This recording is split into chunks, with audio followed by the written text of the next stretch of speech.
reuniões do Senado na tarde deste domingo preparam o novo ano legislativo e a nova legislatura, que serão abertos amanhã. 27 senadores eleitos em outubro serão empossados daqui a pouco às 3 horas em cerimônia no plenário do Senado. Logo depois, numa outra reunião, será eleito o presidente da Casa. Os dois senadores candidatos são o atual presidente Renan Calheiros e Luiz Henrique, ambos do PMDB. Em seguida, à eleição do presidente, vão ser eleitos os demais membros da mesa diretora, que vai conduzir os trabalhos do Senado no biênio 2015-2016. Você acompanha tudo ao vivo aqui na TV Senado. Antes das reuniões preparatórias, nossa programação especial, você assiste reportagens e análises sobre os desafios da nova legislatura, além de entender melhor como funciona o parlamento brasileiro. Aqui no estúdio está comigo a ex-secretária-geral da Mesa do Senado, Cláudia Lira, que vai nos acompanhar nessa transmissão e explicar os detalhes desse dia tão importante na agenda legislativa. Boa tarde, Cláudia. Obrigada pela sua presença. Seja bem-vinda. Esse é um dia de muita expectativa, né? Com certeza. 27 senadores tomam posse e também vamos eleger a mesa que vai conduzir o Senado e o Congresso nesses 2 anos, porque não podemos esquecer que o presidente do Senado é o presidente do Congresso. Então, é de uma relevância enorme. E por que no domingo, Cláudia? Por que não na segunda-feira? Não poderia ser transferido, né? Porque a posse de novos senadores, ela tem que acontecer sempre no dia 1º, não importa se caia, inclusive se for um carnaval, por exemplo, não importa. Mas porque os 27 senadores deixaram de ser senadores ontem, dia 31. E hoje o Senado precisa estar novamente completo. Bom, daqui a pouco a gente volta a conversar, porque agora nós vamos ver como está a movimentação no Salão Azul do Senado. Quem está lá é a repórter Tânia Horman. Boa tarde, Tânia. Boa tarde, olá Dinalva, olá Cláudia. Oi para você que nos acompanha aqui na TV Senado. Nós estamos com o link aqui no Salão Azul, pertinho da entrada principal do plenário. Por aqui passam autoridades, convidados, senadores que vão tomar posse e senadores que já fazem parte dessa 55ª legislatura. Nós vamos conversar com o senador Paulo Praim para já abrir esse link. Senador, muito obrigada pela sua presença. Bem-vindo aqui ao nosso programa. Esse ano de 2015 se anuncia, assim, um ano desafiador para o país e para todo o Congresso Nacional.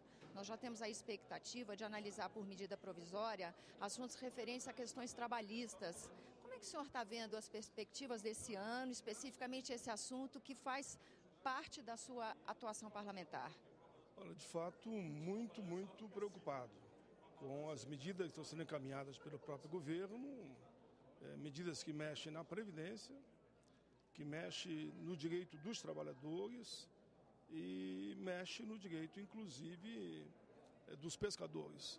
São pescadores que dedicam a sua vida, nossa costa é belíssima e temos um potencial de pesca muito grande e, nesse momento, eles serão prejudicados por essa medida. O seguro-desemprego é outra preocupação muito grande de minha parte, que a forma que foi apresentada na medida provisória é inaceitável. A própria questão das viúvas é um debate que vamos ter que enfrentar. Eu, particularmente, digo que estou preparando inúmeras emendas. Eu até faria um bom debate nesse momento se nós incluíssemos, isso sim, a questão dos aposentados e a questão do fator nesse debate. E não simplesmente, mais uma vez, retirar o direito dos trabalhadores. Então o senhor está vendo nisso uma chance de discussão e até mesmo de, mais uma vez, trazer à pauta a questão do fator previdenciário? Toda a matéria que vier para o Congresso, que tratar sobre previdência, eu vou colocar no debate a questão do fator previdenciário e também o reajuste dos aposentados, que não acontece já há umas 2 décadas. Então o momento é esse, o momento é de debate, é de discussão, é de construção, mas não aceitaremos hipótese nenhuma proposta que venha aqui prejudicar trabalhador, aposentado e pensionista. Espero que o governo esteja sensível para negociar em cima das MP. Eu tive uma sinalização, sou obrigado a admitir aqui, e admito com uma certa alegria, né, do próprio ministro Gabas, que pediu quando eu voltasse a Brasília que eu sentasse, que ele está aberto ao diálogo e à discussão sobre todos os temas a que eu me referi. Ou seja, a partir de segunda-feira, a partir de amanhã, os trabalhos devem começar de uma forma intensa já, né, senador? Com certeza. As próprias centrais sindicais, as confederações, os sindicatos, estão todos mobilizados, o DIESE, o DIAP, enfim, as entidades que atuam no mundo do trabalho, não só de quem está trabalhando, quem está desempregado e quem é aposentado. Todos estão reunindo e estarão em Brasília, com certeza, semana que vem, para fazer esse bom combate, ou melhor, o bom debate, para construir uma proposta de entendimento. Senador, muito obrigada pela sua entrevista. Bom, nós agora continuamos com a nossa programação, agora no Túnel do Tempo.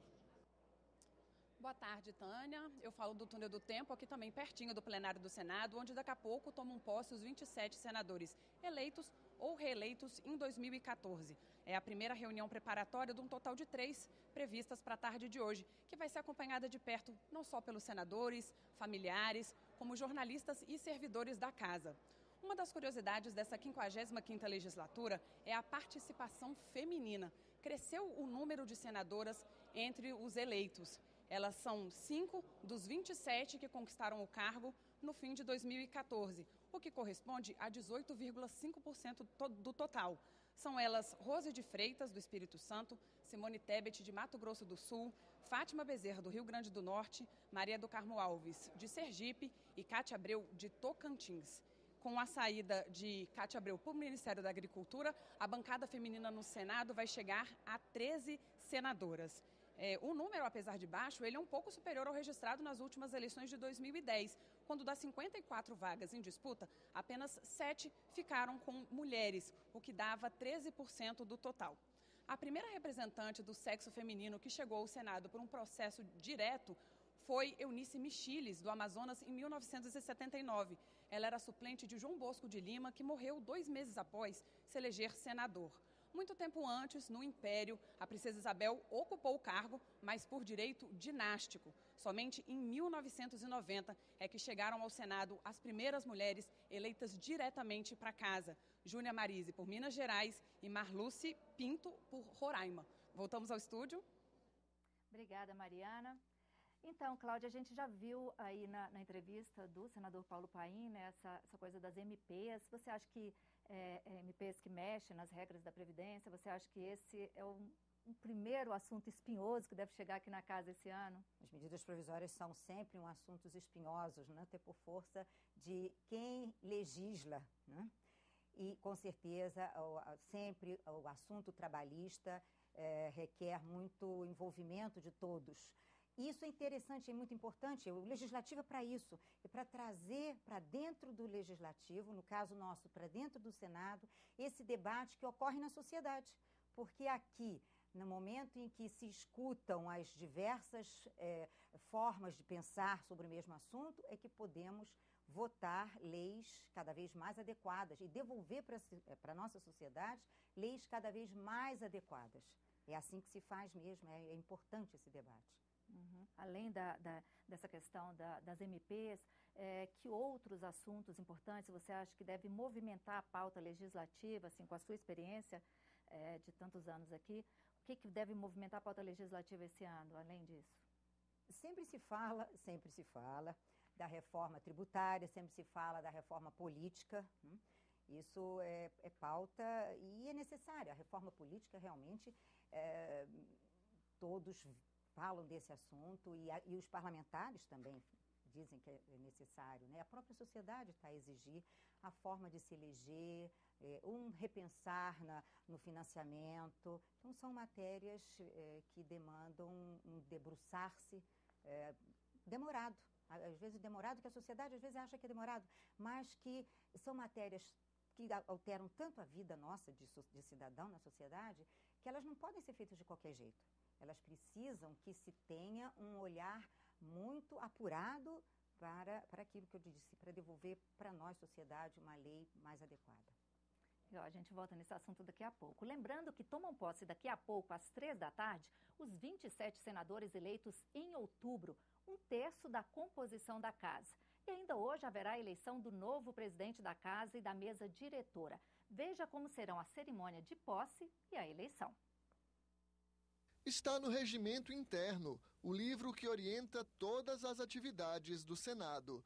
No início de cada legislatura, os parlamentares se reúnem para 3 reuniões preparatórias no dia 1º de fevereiro. Este ano, a data cai num domingo, mas nada de folga. Às 15h, o atual presidente da Casa, Renan Calheiros, abre os trabalhos quando o painel registrar a presença de 14 senadores e, na primeira reunião preparatória, dá posse aos 27 parlamentares eleitos em outubro. O presidente vai chamar todos os senadores que foram eleitos por ordem de criação do Estado para eles confirmarem o compromisso, repetindo assim o prometo, que vai honrar e respeitar a Constituição do país. Depois de empossados os novos senadores, começa a segunda reunião preparatória. A Casa vai eleger o novo presidente do Senado para um mandato de 2 anos. O parlamentar que senta nesta cadeira tem prerrogativas que os outros não têm. Ele pode convocar sessões do Senado e do Congresso Nacional, incluir ou retirar matérias da pauta e até desempatar votações. Por isso, a eleição para a presidência é geralmente cercada de muita negociação política. De acordo com o regimento, a escolha deve, sempre que possível, respeitar a proporção partidária. Em tese, o presidente deve ser um senador do maior partido, no caso, o PMDB. Mas outras legendas também podem apresentar candidaturas. Existe um momento na reunião preparatória que o presidente vai solicitar as lideranças dos outros partidos que encaminhem ofícios contendo o nome dos indicados para o cargo de presidente.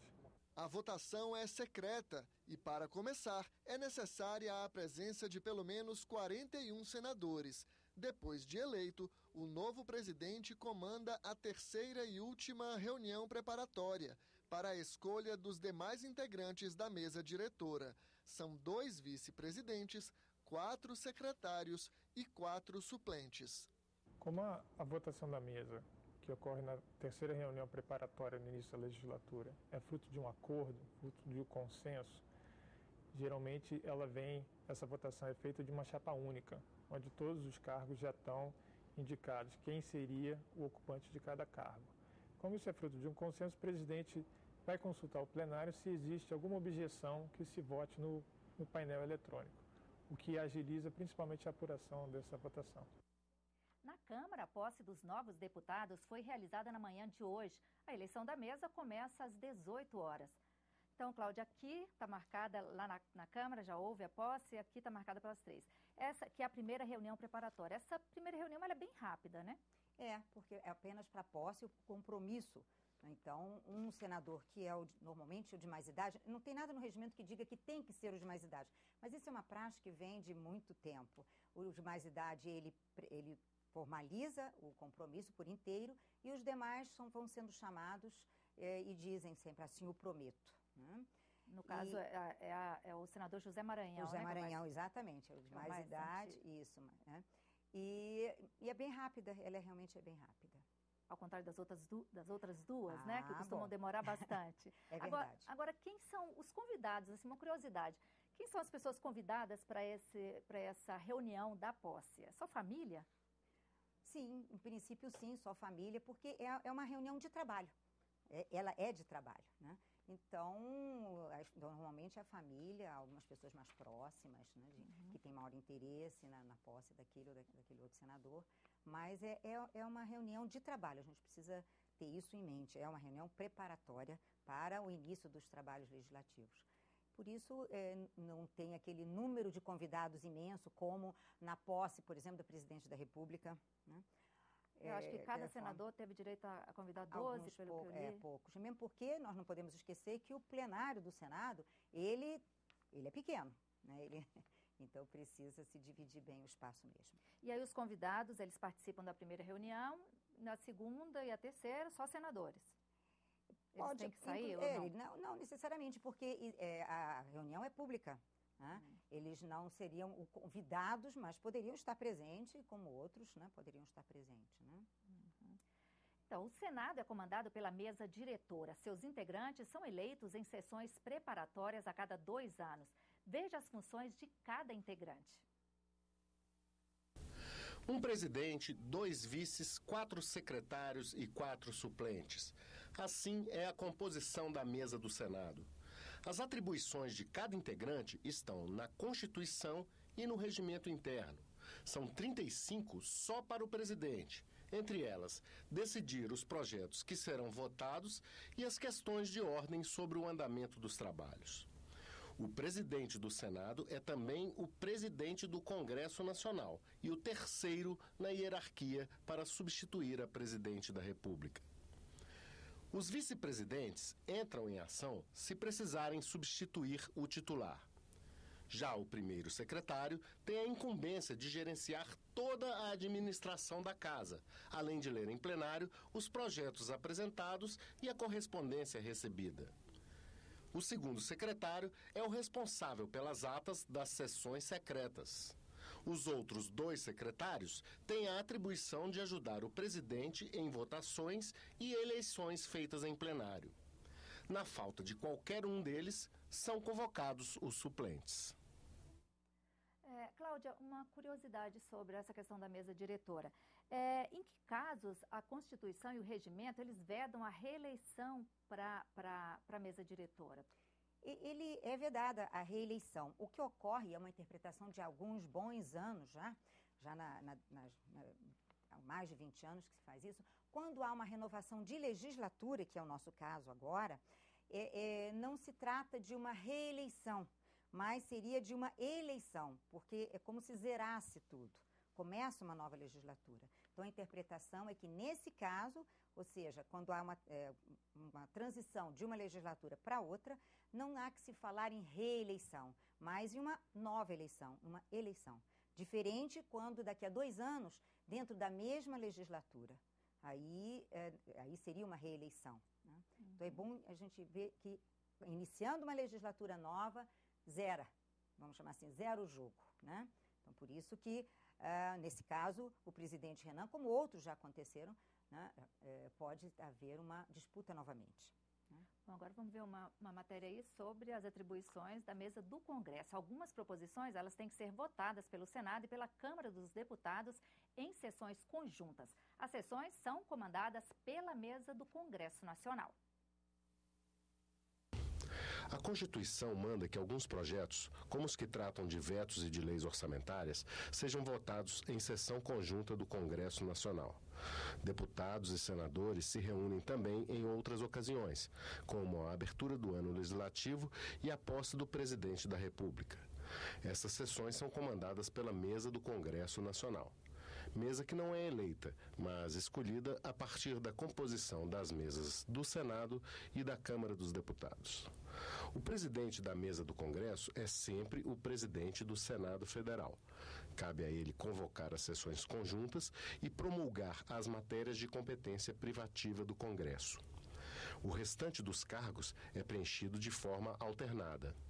Assim, o primeiro vice-presidente da mesa do Congresso é o primeiro vice-presidente da mesa da Câmara.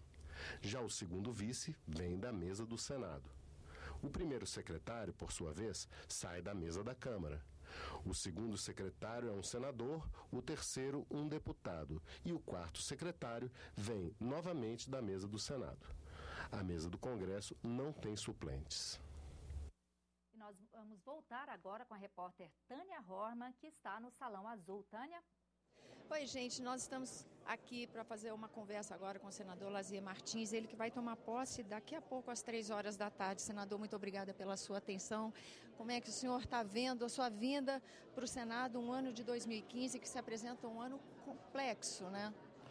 Meu abraço, Tânia, a você, aos telespectadores da TV Senado.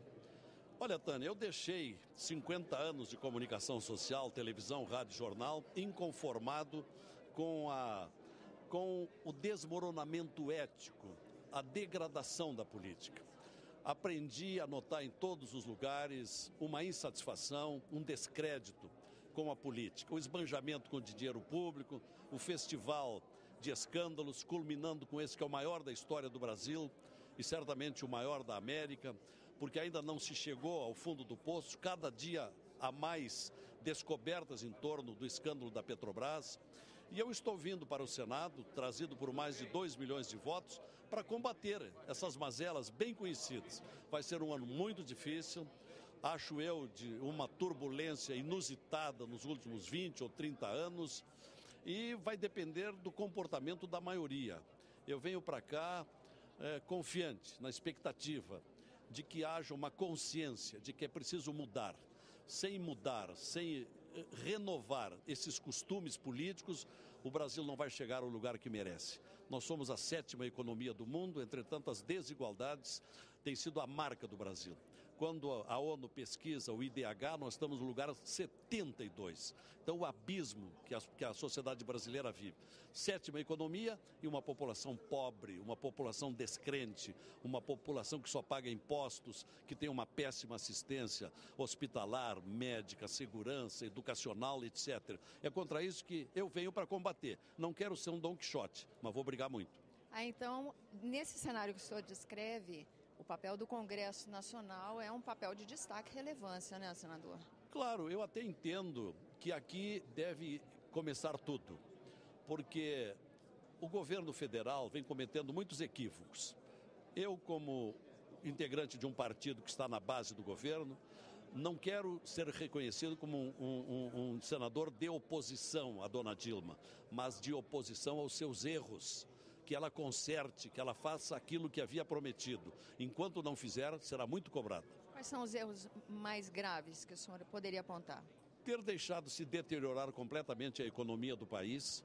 Ela iniciou o ano de 2014 prometendo um crescimento do PIB de 4,5%, acaba com 0,3%, o que equivale a zero.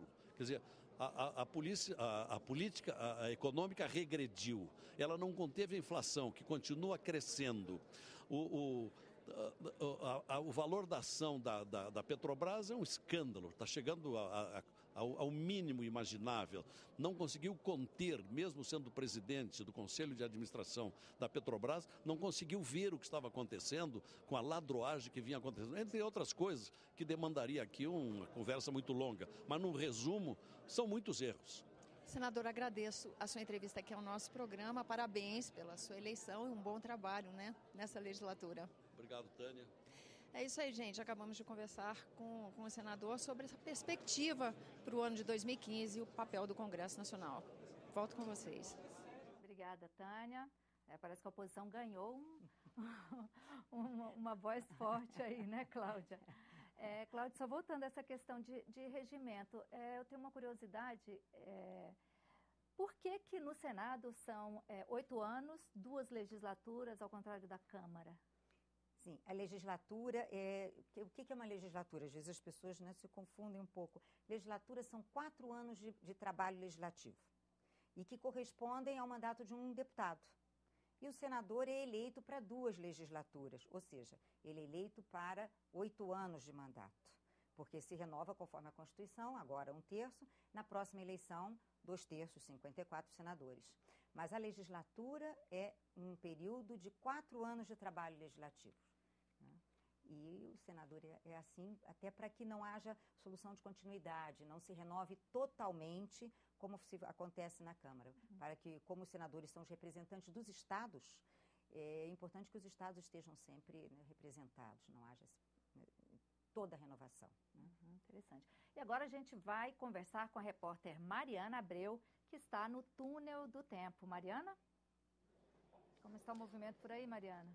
Boa tarde, Dinalva. Nós conversamos agora com o novo senador Otto Alencar da Bahia, que até então era vice-governador do estado. Senador, bem-vindo, parabéns pela conquista. Quais serão suas prioridades para essa legislatura? Olha, a principal prioridade, focando o Nordeste do Brasil, vai ser a luta em defesa do Rio São Francisco, no estado de Minas, Bahia, Alagoas, Sergipe, Pernambuco. A situação do Rio é uma situação muito grave. Ele está morrendo numa velocidade inimaginável, ninguém pode calcular. Eu que conheço toda a extensão desse rio e convivo com as cidades ribeirinhas e vejo a erosão, o desmatamento das margens do rio, das matas ciliares. O rio praticamente nos seus braços de rio estão completamente entupidos, não tem nenhuma condição mais de se ter captação de água. Essa vai ser uma das principais lutas minhas aqui. Além disso, a reforma política, a reforma tributária, a reforma do Código Penal e também lutar, como coloquei no meu programa eleitoral, a revisão do fator previdenciário, que está penalizando muito o trabalhador brasileiro na hora da aposentadoria. Então, a minha luta vai ser focada aqui no Senado, nessa direção de ajudar o meu Estado, ajudar o Brasil, também chamar a atenção do Brasil para essa questão da água, que é uma questão que está envolvendo, inclusive, estados do Sudeste, né? Tipo São Paulo, Rio, o estado de Minas Gerais também está com problema. E quando eu vejo falar em abastecimento e não ouço falar em revitalização das nascentes, revitalização dos rios tributários, dos afluentes dos principais rios, eu fico muito preocupado, porque tem que chamar a atenção do Brasil para essa situação. Você não tem no governo federal ainda, acho que não tem, um comitê de bacias, um ministério responsável pela revitalização dessas nascentes. Eu conheço bem a realidade, tenho já trabalhado nisso, conheço lá na Bahia o Instituto de Floresta, que já fez isso na região metropolitana, vou me associar aos senadores, ao governo federal, à Codevasp, vou também mobilizar um líder dessa luta, que é o Dom Luiz Cápio, do município da Barra do Rio Grande, próximo ao Rio São Francisco. Esse ano, agora de 2014, 2 cidades de Ribeirinho Rio, cidade de Xique-Xique e Paratinga, ficou sem água, que a captação era em braço de rio. Tivemos que fazer uma extensão para o leito do rio, para dentro do rio, no seu maior calado, para que as pessoas não tivessem condição de abastecimento de água. Então, isso aí é super importante e não haverá de nenhuma forma, transposição do Rio São Francisco, se ele daqui a 30 anos virar um grande caminho de areia. Então, um retrato na parede, uma lembrança de um rio que é super importante do ponto de vista de abastecimento humano, abastecimento industrial, para irrigação e para geração de energia. Nós estamos com crise de energia. As hidrelétricas lá do Rio São Francisco, vai da Bahia de Sobradinho até Xingó, todas elas estão comprometidas, porque a barragem de Sobradinho está com uma capacidade muito aquém daquilo que deveria estar. Nesse momento, estamos, inclusive, no oeste da Bahia, onde chove permanentemente, com estiagem desde o mês de janeiro. Senador, como o senhor bem disse, não é um problema só no Nordeste, né? Na verdade, todo o Brasil tem passado por um problema seríssimo de crise hídrica. A gente vê as conversas sobre São Paulo, que talvez falta de abastecimento, rodízio, 2 dias com água 5 sem. De que forma que o Legislativo, que o Senado pode contribuir com o Poder Executivo, já que não houve esse planejamento antecipado? Eu estou preparando, estudando bem, que possa apresentar um projeto nessa direção. Vou mobilizar também os meus colegas senadores e chamar a atenção do governo federal. Não é possível que, com a falta de água, se fale só em transposição de bacias e não se fale em revitalização das bacias, revitalização das nascentes dos rios afluentes, dos tributários. Agora mesmo a nascente do Rio São Francisco, no município de São Roque de Minas, na Serra da Canastra, secou pela primeira vez. Então a coisa é muito grave. É uma situação que eu, como nordestino, que conheço bem o meu estado, o estado da Bahia, onde eu já fui secretário 3 vezes, vice-governador, governador, conheço cada cidade do meu município e as dificuldades de ter água para abastecimento, eu vou trabalhar muito em cima disso. Chamar a atenção do governo federal para que possa se fazer um comitê de bacias com organização, com capacidade de investimento. Não é possível que se gaste tanto em tantos setores e não se possa ter na Codevasp uma draga para fazer a dragagem. Tem que fazer uma licitação para fazer uma dragagem pela metade do rio. Uma draga custa 40 milhões de reais, no máximo. Então pode-se comprar 3, 4, entregar ao Exército, à Marinha, para que possa, em cooperação com a Codevasp, fazer o desassoreamento do rio. Está completamente assoreado. E o assoreamento, ele vem de fora para dentro. Vem entupindo os braços do rio e vai entupir todo o leito do Rio São Francisco. Ok, senador, muito obrigada e bom trabalho. Voltamos ao estúdio. Obrigada, Mariane. Nós vamos voltar ao Salão Azul, onde está a repórter Tânia Horma. Tânia está com o link do Salão Azul. E agora nós vamos conversar justamente com o ministro das Minas e Energia, que já foi senador, Eduardo Braga. Ministro, muito obrigada pela sua presença aqui. Grande parte dos desafios de 2015 estão relacionados à sua pasta, né? Ou seja, a questão hídrica, ou seja, elétrica, ou mesmo questões ligadas à Petrobras. Vou começar pelo problema da água. Vai faltar água, vai ter racionamento, o clima parece que não ajuda. Municípios do sul de Minas já pensam em declarar estado de calamidade. O que nós podemos esperar desse problema, né? Bem, com relação à questão hídrica, nós estamos vivendo o pior ano do ritmo hidrológico de toda a série histórica. Nos nossos reservatórios das nossas hidrelétricas, entramos o ano de 2015 com a menor quantidade de água em toda a série histórica brasileira. E, ao mesmo tempo, tivemos o ano de janeiro com muito pouca chuva. Choveu menos em janeiro de 2015 do que em janeiro de 2014. No entanto, no caso do setor elétrico, o Brasil avançou muito em linhas de transmissões. Nós ainda temos muitos desafios, existem obras que atrasaram por várias razões, existem geradoras que estão se concluindo, como é o caso de Belo Monte, como é o caso de Telespires, mas nós avançamos, de qualquer forma, nessa integração das bacias, da bacia amazônica com a questão da demanda do sul e sudeste e a bacia do sul com a questão do sudeste, centro-oeste e nordeste. E, além do que, o Brasil tem hoje um parque térmico que gera energia de base muito maior do que tinha em 2001. Portanto, nós estamos trabalhando firme, é um grande desafio, eu diria que é um desafio enorme para o operador nacional do sistema de energia e para o sistema integrado nacional de energia versus essa crise hídrica que o Brasil está vivendo. Mas tenho fé, tenho esperança e tem muito trabalho acontecendo para que possamos evitar o racionamento. Ministro, outro dia eu ouvi uma crítica num comentário sobre essa questão hídrica, de que providências estão sendo tomadas, mas as que dizem respeito à recuperação e à preservação dessas bacias não são tratadas. O senhor concorda com isso?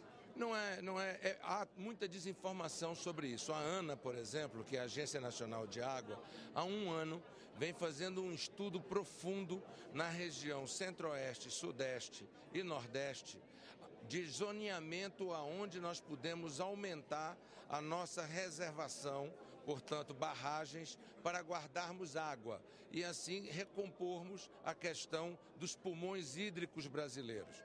Desde quando assumi o Ministério de Minas e Energia, e não tem tanto tempo assim, acabei de assumir, nós estamos trabalhando em parceria com o Ministério do Meio Ambiente, com a ANA, com o Ministério de Ciência e Tecnologia e com o CEPEL, que é o Centro de Estudos e de Pesquisas do Setor Elétrico Brasileiro, para que nós possamos, dentro do estudo de zoneamento que a ANA vem fazendo, identificar aonde poderemos fazer reservatórios de água com o intuito de fortalecer e mitigar os problemas críticos desta questão hídrica para a energia elétrica. Portanto, há um estudo em andamento e nós esperamos que em alguns meses nós possamos apresentar o resultado desse estudo e propostas de solução a partir desse estudo para a nação brasileira. Ministro, o que vai ser para legado da crise que a gente atravessa? O senhor acredita que, apesar de abastecimento ser uma questão estadual, nós vamos começar a ter uma política nacional? Alguma coisa nessa mentalidade da gestão desse recurso vai mudar? Creio que sim, porque, veja, a ANA tem a competência no que diz respeito à água no solo e subsolo. Portanto, a reservação hídrica, a questão do solo molhado para a agricultura, tudo isso, a efluência hídrica é uma questão importantíssima para um país que tem a sua base da economia no agronegócio. Portanto, medidas sairão, não há nenhuma dúvida. No nosso setor, no setor elétrico, nós estamos avançando muito em propostas que vamos apresentar à nação para fortalecer ainda mais a geração de energia em torno do centro do sudeste, do centro-oeste e do nordeste, onde estamos tendo crises hídricas permanentes, e, ao mesmo tempo, a introdução de novas tecnologias.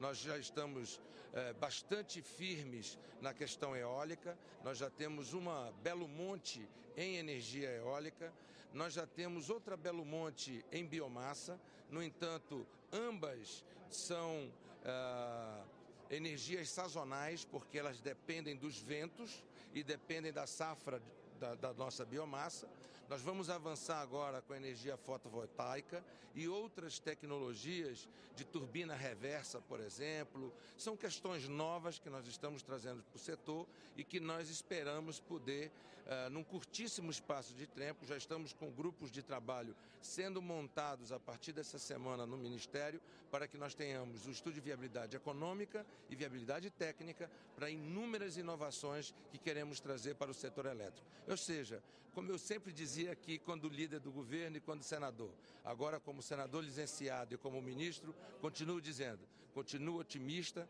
trabalhando muito, dedicando muitas horas de trabalho, de estudo, junto com um grupo fantástico de pessoas que estão nos ajudando a passar e a vencer esse grande desafio sob a liderança da presidenta Dilma para prestar um grande serviço à nação brasileira. Último tema espinhoso, infelizmente, para encerrar a nossa entrevista, é a questão da Petrobras, né, senador? Desculpa, ministro, é o hábito. Que vai chegar numa nova fase agora em fevereiro, vamos dizer, vão ser elencados outros agentes que estariam envolvidos aí nós vamos esbarrar na classe política. Qual a perspectiva do senhor para essa questão do Lava Jato? Bem, eu acho que a questão do Lava Jato é uma questão que está sob o comando da Justiça brasileira e sob os órgãos de fiscalização, comando e controle. O que foi identificado precisa ser esclarecido. Aqueles que estiverem sendo acusados precisam ter amplo direito de defesa e, ao cabo, ficando restado provada a sua culpa, terão que pagar pelos seus erros. Agora, a Petrobras é maior do que tudo isso. A Petrobras é uma entidade e uma instituição importantíssima para o povo brasileiro e importantíssima para o nosso futuro. É uma das empresas que possui a melhor qualidade de recursos humanos e de recursos técnicos no mundo. Nós temos a maior ou uma das maiores reservas de petróleo e gás securitizada do planeta. Portanto, o futuro da Petrobras não tem nada a ver com essa Lava Jato. Essa Lava Jato foi um episódio que aconteceu, é lamentável, mas eu digo que, diante de todas essas situações lamentáveis, também trouxe coisas boas. A Petrobras, não tenho dúvida, estará blindada a partir daí a toda interferência, a toda e qualquer interferência política partidária. A Petrobras voltará a ser uma empresa administrada por executivos, por técnicos, por engenheiros e por pessoas que tenham competência para tocar uma empresa do tamanho da Petrobras. A manutenção da presidente da Petrobras foi uma decisão muito questionada, né? O senhor falaria alguma coisa a respeito disso? Falo porque conheço a doutora Graça. Ela é uma técnica competente, com 35 anos na Petrobras. Não há nenhum indício de envolvimento dela em nenhuma das denúncias da Lava Jato. Portanto, ela tem as condições e o conhecimento necessário para fazer a transição de um momento tão desafiador para a companhia como esse que se encontra. E veja, a apresentação do último balancete da Petrobras revelou questões verdadeiras que precisavam ser apresentadas para os investidores, para os acionistas, para a nação brasileira e para a comunidade internacional. Vamos esperar agora o próximo passo, porque em que pese todas as questões desafiadoras apresentadas ali, como variação de patrimônio negativo, os cálculos do impacto da Lava Jato dentro da própria Petrobras, ela continua apresentando lucro. E não pegou o melhor momento da inversão entre o valor do petróleo lá fora e a valorização da gasolina aqui dentro, o que melhora o resultado da Petrobras e melhora a geração de caixa da Petrobras. Portanto, eu creio que nós estamos passo a passo caminhando na direção correta para a Petrobras e para o Brasil. Ministro, muito obrigada pela sua participação no nosso programa. Gente, está aí a entrevista e eu retorno para os estúdios. Obrigada, Tânia. E a gente volta ao Túnel do Tempo, onde está a repórter Mariana Abreu. Mariana? Dinalva, eu converso agora com Antônio Anastasia, senador eleito por Minas Gerais, e que teve uma vida toda política marcada no Executivo e pela primeira vez assume um cargo no Parlamento. Senador, bem-vindo. Quais as propostas para o seu trabalho aqui no Senado? Muito obrigado, Mariana. Um abraço a todos os telespectadores da TV Senado. Uma grande honra. Em primeiro, agradeço aos mineiros a confiança em meu nome, mais uma vez, para representar o Estado agora na Câmara Alta, no Senado. E durante a campanha eu disse muito que dois temas são mais importantes, a meu juízo, no primeiro momento. A questão da segurança pública, que hoje, de fato, é muito grave em todo o Brasil. E, ao mesmo tempo, o tema da federação, a discussão do papel dos estados, porque o Senado, como é a casa da federação, tem uma grande responsabilidade exatamente no equilíbrio federativo, permitindo que com polícias descentralizadas nós tenhamos condições de levar a solução dos problemas para mais perto de onde eles ocorrem. Eu acho que a minha experiência como ex-governador de Minas Gerais poderá, juntamente com os colegas, contribuir para que esse tema federativo seja bastante debatido agora no Senado da República. Senador, com relação à segurança pública, uma das intervenções da presidente Dilma Rousseff no seu discurso de posse foi com relação à necessidade de se estabelecer melhor o papel da União nesse sentido. Integrar as forças, a União contribuir mais, porque pela Constituição a União fica um pouco de mãos atadas e não tem muito a fazer e acaba que a segurança não vira um tema nacional. Esse é um problema a resolver? Bem, é sempre bom lembrar que a Constituição Federal já determina à União Federal, o governo federal, muitas responsabilidades em termos de segurança pública. Os crimes interestaduais, a questão das fronteiras, o tráfico de drogas, o tráfico de armas, tudo isso compete já ao governo federal. Então é um engano dizer que a segurança pública é responsabilidade exclusiva dos estados. Não é. A União também tem uma participação importante e tende a aprimorar muito a sua ação na área da segurança pública, porque hoje é uma atuação fraca. É claro que quanto mais nós cooperarmos, quanto mais houver integração, quanto mais houver uma cooperação de todos os órgãos, melhor ficará. Mas a União já tem responsabilidades e deve fazer frente a elas. Com relação ao tema federativo, é importante haver uma melhor distribuição dos recursos, se repensar algumas reformas tributárias, passarem as mudanças de ICMS para que os estados e os municípios possam respirar melhor? Eu acho que sim. No ano de 2013, os governadores dos estados estivemos todos em reunião, juntamente com a presidente, depois aqui no Congresso Nacional, com a mesa da Câmara, com a mesa do Senado, apresentando uma pauta de diversos temas fundamentais para os estados e municípios que não podem permanecer como estão hoje, praticamente à míngua. A reforma tributária, a reforma de competências é fundamental. Eu acho que esse tema urge, especialmente agora, que a crise é grave e está cada vez mais aguda nos estados e nos municípios. Senador, obrigado pela entrevista e bom trabalho à frente do Senado. Muito obrigado. Voltamos ao estúdio. Obrigada, Mariana. Cláudia, a gente viu aí uma longa entrevista com o ministro das Minas e Energia, Eduardo Braga, e ele falou sobre o racionamento, sobre esse problema do desabastecimento de água no país. Isso vem para aqui também. Claro. A água nós temos que pensar que não é um bem eterno, né? Que ela precisa ser cuidada. E aquilo que nós estávamos conversando um pouco antes, de que tudo que acontece na sociedade acaba vindo ao legislativo, porque é aqui que nós formamos as leis. Se eventualmente houver necessidade, e é provável que haja, de uma lei federal para regular o uso, enfim, facilitar a resolver essas situações de desabastecimento, água, energia, né, petróleo, com certeza esse assunto virá ao legislativo e Câmara e Senado trabalharão em conjunto. Algumas dessas providências provavelmente virão direto da administração federal, não tenha dúvida, não virão. Esses assuntos não virão para cá. Mas tudo aquilo que necessitar de uma entrevista, que eu digo assim, de um cuidado de legislação, certamente cairá, e aí Câmara e Senado trabalhando, né, juntos. Bom, a gente viu também entrevista com 2 novos senadores, né? O senador Antônio Anastasia e também o Otto Alencar. Senador Otto Alencar. Esses 2 senadores assumem na 55ª legislatura. Que contagem é essa, Cláudia? Número, né? 55 legislaturas. Como nós estamos falando, a legislatura são 4 anos de trabalho, né, legislativo. Mas nem sempre foi assim, nem sempre foram 4 anos. Então, o que acontecia? Não se tinha uma permanência na numeração. No Império não se contava legislatura. Na Constituição de 1891 se começou na legislatura primeira, segunda e terceira. Quando foi na de 34, 37, não se contou mais legislatura. Na Constituição de 46 retomou-se a contagem, primeira, segunda, terceira. Enfim, falava-se da primeira legislatura, estávamos falando de qual legislatura? Então, em 1979, houve o Decreto Legislativo 79, que regulou essa contagem. Então, passamos a contar desde o início, desde 1830, como primeira legislatura, e de lá para cá, por isso nós estamos agora na 55ª legislatura. Isso. Nós vamos ver agora como está a movimentação no túnel do tempo. Vamos ver se a repórter Mariana Abreu. Bom, Mariana.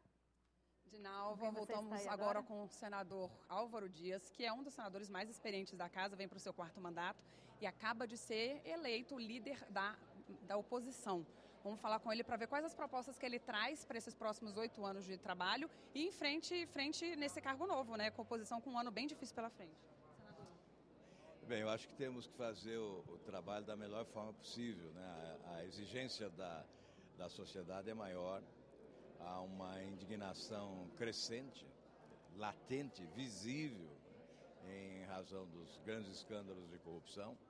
Então, nós temos que pautar a nossa atuação com muito respeito à sociedade, responsabilidade e 2 vertentes essenciais. Nós que somos da oposição, há um bloco oposicionista constituído, que devo liderar por concessão dos meus pares, né, que é o bloco formado pelo PSDB e pelo DEM, e é inevitável exercer a tarefa da fiscalização e controle, com a crítica responsável, com a denúncia permanente, com a busca de responsabilização dos que se envolvem em crimes, em delitos, em desvios na gestão pública, esse enfrentamento. E, de outro lado, nesse campo nós temos aí que discutir várias CPIs, né? Não só a CPI Petrobras, tem a CPI BNDES, por exemplo, que é fundamental nesta hora. E, além dessa vertente, a outra, que é a da produção legislativa. Nós temos que pressionar por reformas. O Brasil necessita delas, estamos atrasados, estamos devendo. Aliás, fica difícil até falar em reforma política, né? Nós ficamos constrangidos, porque há quanto tempo falamos em reforma política e ela não ocorre, né? Então, a reforma política, eu considero a reforma do sistema federativo essencial. O sistema federativo está esgarçado, né? Produzindo injustiças gritantes entre os entes federativos. Há que se buscar um novo pacto federativo. E a reforma tributária na sua esteira, né? Portanto, há aí uma tarefa incrível. Nós sabemos que o Congresso tem as suas limitações nesse regime presidencialista de muita força, não é? E nós dependemos, para que as grandes reformas aconteçam, da vontade, disposição, participação efetiva de quem preside o país. Senador, com relação a essas denúncias de corrupção, além do papel do Senado de fazer CPIs, de investigar, de que maneira que o senador pode ajudar a combater para que esses outros desvios não aconteçam? É propondo um projeto de lei, melhorando as leis existentes? É uma alternativa, né? Trabalhar no aprimoramento da legislação existente. Nós já produzimos muita coisa no Senado, por exemplo, a corrupção como crime hediondo. Eu fui o relator do projeto do senador Pedro Taques. Fizemos mudanças essenciais no projeto. O projeto está aguardando deliberação na Câmara. Há um outro projeto que o Senado aprovou, um projeto de emenda constitucional, o senador Jarbas Vasconcelos, que extingue o mandato no ato da condenação do parlamentar pelo Supremo Tribunal Federal. Esse projeto está também paralisado na Câmara dos Deputados. Acho que nesse clima de grandes denúncias, de muitas denúncias, a aprovação desse projeto, logo de início, é necessário e certamente ele retirará um peso de constrangimento sobre o Congresso Nacional, evitando cassações aqui, porque a extinção do mandato se daria automaticamente.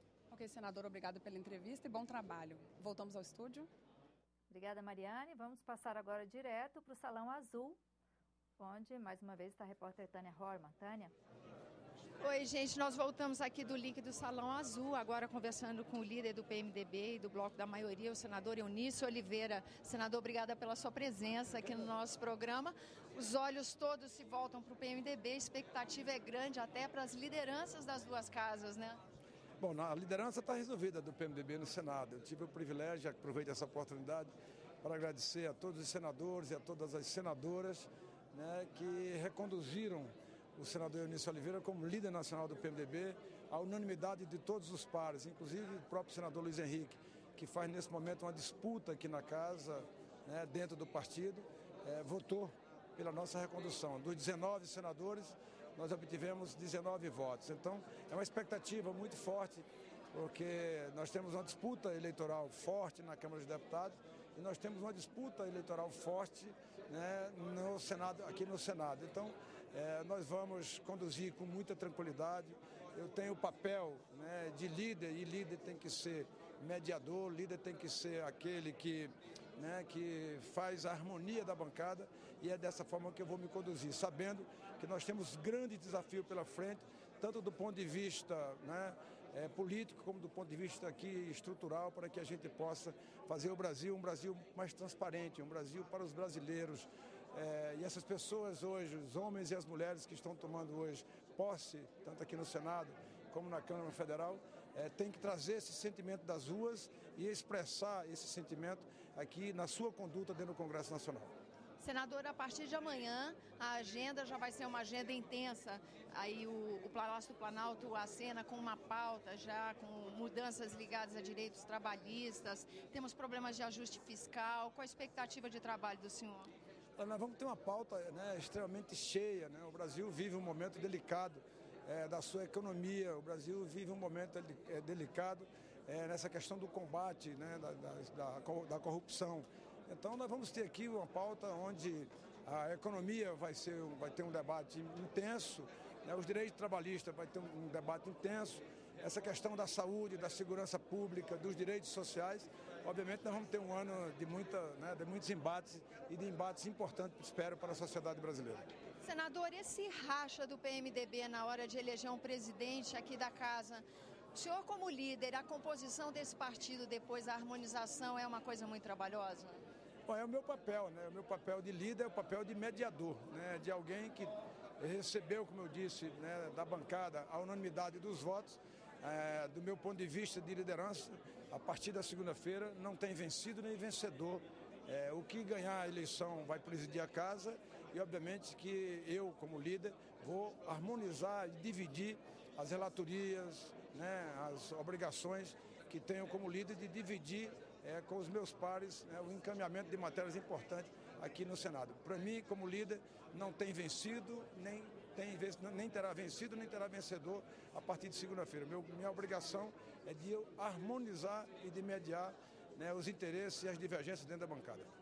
Obrigada, senador, pela sua presença no nosso programa. Sucesso no seu trabalho, né? Eu que agradeço. Obrigado. A gente volta com os estúdios, então. Obrigada, Tânia.